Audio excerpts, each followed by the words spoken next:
wabarakatuh. Di video ini kita akan mempraktekkan uji T berpasangan dan alternatifnya yang non-parametrik. Nah, uji T ini digunakan ketika kita ingin mengetahui perbedaan rata data dari dua kelompok yang berpasangan. Ini contoh kasus penelitiannya. Seorang peneliti ingin mengetahui apakah terdapat perubahan asupan energi pada hari libur pada ibu yang telah diberikan edukasi gizi selama 4 minggu. Jadi dari kasus ini kita bisa melihat ya, kalau yang pertama variabel dependent adalah energi saat libur. Dia ingin tahu selisih, berarti itu akan ada dua variabel ya, berarti sesudah asupan energi sesudah dikurangi dengan asupan energi sebelum. Jadi nanti yang dinilai adalah perbedaan dari energi sebelum dan sesudah. Terus yang kedua, berarti ini pengukurannya dilakukan pada orang yang sama. Satu ibu diukur asupan energinya sebelum dan sesudah edukasi gizi. Berarti hipotesis nolnya tidak ada perbedaan ya, asupan energi di hari libur sebelum dan sesudah edukasi gizi. Nah, selanjutnya bisa diteruskan tujuan penelitian dan lain-lain. Nah, yang pertama kita perlu mengecek karakteristik datanya dulu. Yang pertama, outcome-nya numerik, of course. Asupan energi di hari libur itu harus numerik. Tidak boleh dikategorikan. Terus yang kemudian di sini ada dua pengukuran, pre and post. Ya, bisa pakai istilah seperti itu. Jadi pengukuran sebelum dan sesudah. Subjek diukur adalah orang yang sama. Jadi untuk satu data, satu baris data, misalnya ini ya, itu adalah orang yang sama. Jadi struktur data di analisisnya, di SPSS misalnya, seperti ini. Ini selisihnya harusnya belum ya. Terus kemudian analisisnya itu difokuskan pada perubahan nilai. Jadi kita fokusnya ke selisihnya itu. Nah, kalau berdasarkan skenario tadi, uji statistik yang sesuai adalah uji T berpasangan. Nah, di sini teman-teman silakan pakai dataset yang PAID-T.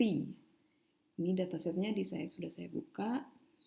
Cek variabelnya, energi libur pre. Di sini juga bisa energi libur pre dan energi libur post. Skalanya scale semua. Struktur datanya seperti ini di data view. Cek langkah pertama, uji asumsi, analyze, descriptive, explore, harusnya seperti itu.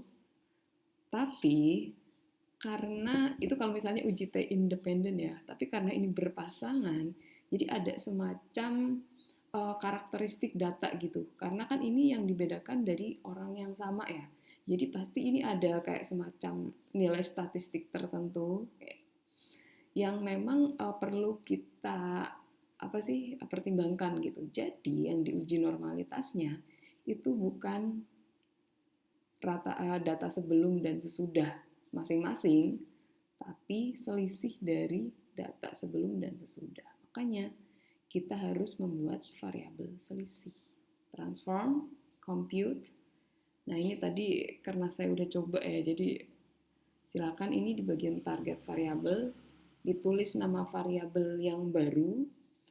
Lalu di bagian numeric expression itu caranya, rumusnya sih sebenarnya kan kalau selisih itu berarti kan sesudah dikurangi sebelum. Ya, tinggal klik OK. Ya, itu di output. Nah, kita lihat di sini ada variabel baru. Baru kemudian variabel selisihnya itu, ini langkahnya udah ada ya, di sini udah saya tulis. Variabel yang selisih kita tes normality-nya. Uji normalitas selisih, analyze, descriptive explore, selisih energi di dependent list, plotnya pastikan udah tercentang yang normality-nya. Klik OK. Outputnya adalah test of normality. Ini ya. Itu p-value-nya yang SIG titik. Di sini P-nya dari hasil ini. Terus di sini. Ini biar sambil gitu ya. P sama dengan 0,186 yang artinya diinterpretasi berarti dia lebih dari 0,05 jadi terdistribusi normal. Oke, berarti ini memenuhi asumsi. Sekarang kita lakukan uji T berpasangan. Ini dilakukan jika selisih data berdistribusi normal. Analyze, compare means, kita pakainya paired sample t-test. Pindah dulu.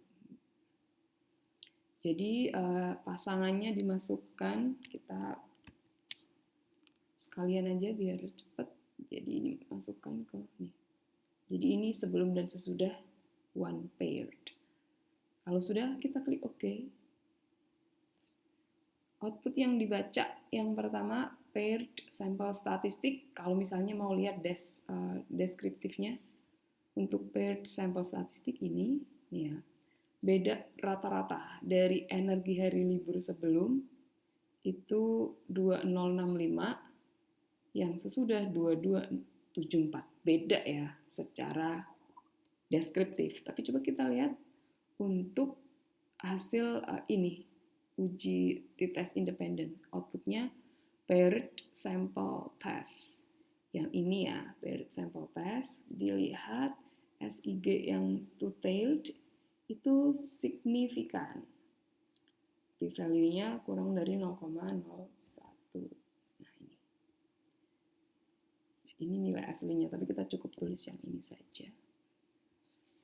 Jadi ini kita dapatnya P kurang dari 0,01. Interpretasinya berarti terdapat perubahan ya karena kurang dari alfa. Kita sudah selesai untuk uji T. Sekarang kita pakai belajar untuk skenario kalau misalnya hasil uji normalitasnya itu tidak memenuhi asumsi.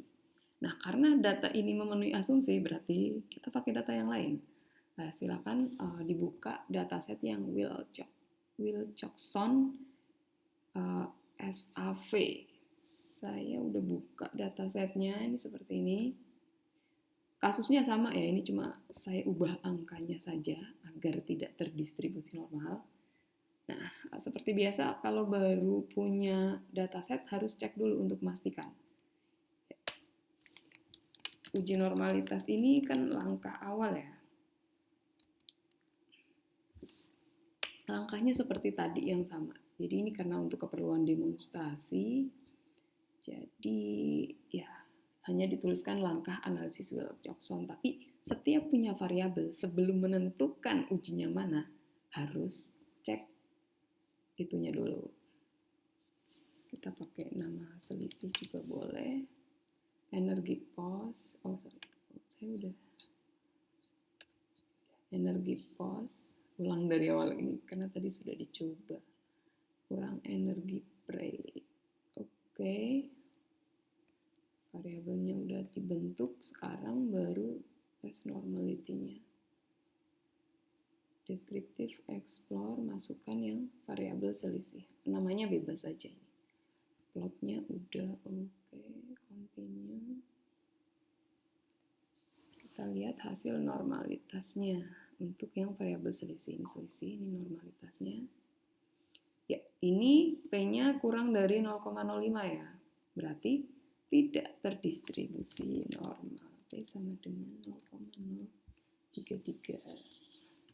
Karena kurang dari 0,05 maka data tidak terdistribusi normal. Sehingga harus pakai uji non-parametrik. Nah, parametrik non parametrik untuk data dua kelompok yang berpasangan. Itu pakainya Wilcoxon. Oke, sekarang kita ke analisis Wilcoxonnya. Analyze seperti biasa non parametrik. Kalau non parametrik, legacy dialogues to related sample. Ini yang kita pilih. Ya, mana data berpasangan yang akan dianalisis? Ini ya. Kita masukkan energi libur pre and post, pilih Wilcoxon, sudah terpilih. Klik OK. Nah, output yang dibaca pada analisis Wilcoxon, tabel tes statistik. Nah, ini tabel yang bawah nih.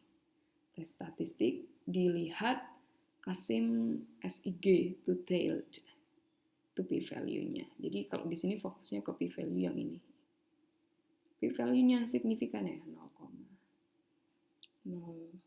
kurang dari maksudnya. P kurang dari 0,001.